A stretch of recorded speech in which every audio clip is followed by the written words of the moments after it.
Good morning. I will discuss one example of fast come fast serve scheduling. In many books, you will not get such type of questions in books usually given this example, but here arrival time are not mentioned. If arrival times are not mentioned, then all process are at the ready queue at the same time, that is all process at 0 time they are present at ready queue. So, here all process are not present at ready queue at starting of the processing. Here 6 process are there, process P1, P2, P3, P4, P5 and P6, and their arrival times are given, also their burst time are given. So, how to solve this type of questions? What question will be asked? Question will be asked, what is the turnaround time, average turnaround time, or what is average waiting time of these processes. So, to solve this, first of all we have to draw a Gantt chart. Gantt chart will be always starting from 0 time, because processing will start from the time of 0. So, at 0 time, here see which process are present at ready queue, which process is ready at 0 time. So, at 0 time, see which process is here, there is no process ready at the ready queue for processing. So, when process came into ready queue for processing, so process P4 is came at time 1. At time 1 process P4 is ready for processing. So, here in this time 0 to 1, in between this time CPU will be in ideal state, it will not process any process. So, at time 1 P4 is ready, so P4 will be given to CPU for processing. It will complete, what is the burst time of P4? It will 2 time. So, it will execute until completion of that process. So, 1 plus 2 is 3. At 3 time P4 will complete its execution. Okay. Fast come fast serve scheduling is a non-preemptive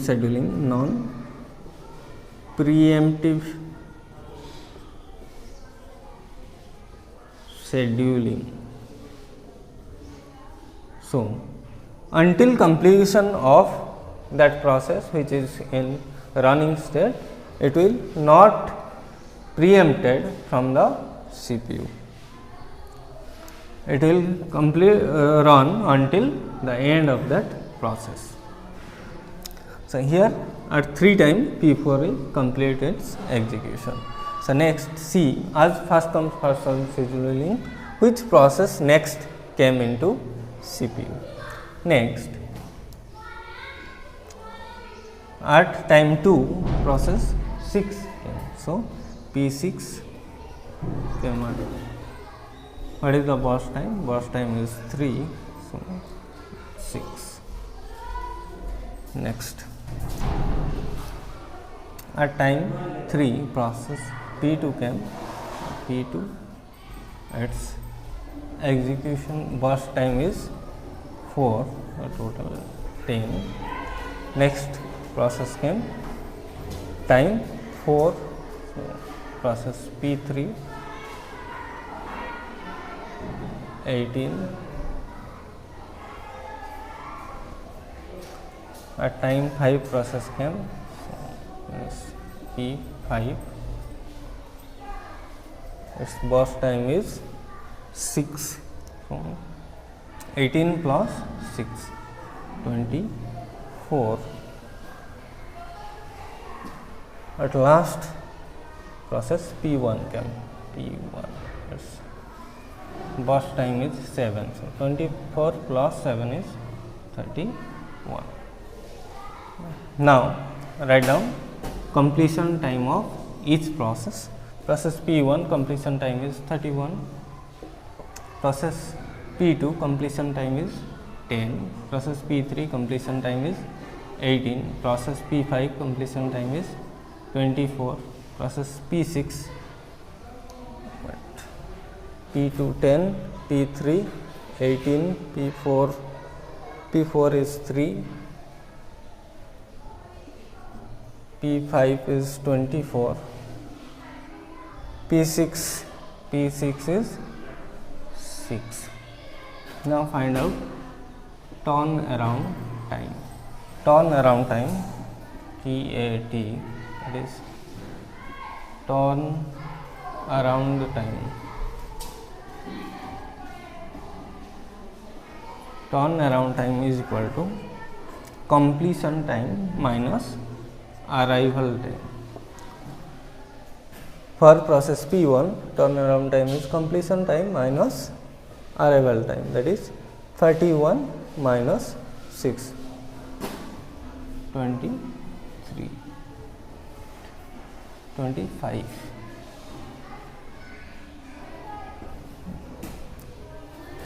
For process P2, 10 minus 3, that is 7, P3 18 minus 4, 14, 3 minus 1, 2, 24 minus 5, 19, 6 minus 2, 4. Waiting time. Waiting time is equal to turnaround time minus burst time. 25 minus 7. Okay. So 25 minus 7 is 18. 7 minus 4, 3. 14 minus 8, 6. 2 minus 2 is 0. 19 minus 6 is 13. 4 minus 3 is 1. Now we can find out easily what is the average turnaround time. Average turnaround time is equal to 25 plus 7 plus 14 plus 2 plus 19 plus 4 by total number of processes, that is 6. Average waiting time is equal to 18 plus 3 plus 6 plus 0 plus 13 plus 1 divided by total number of process, that is 6.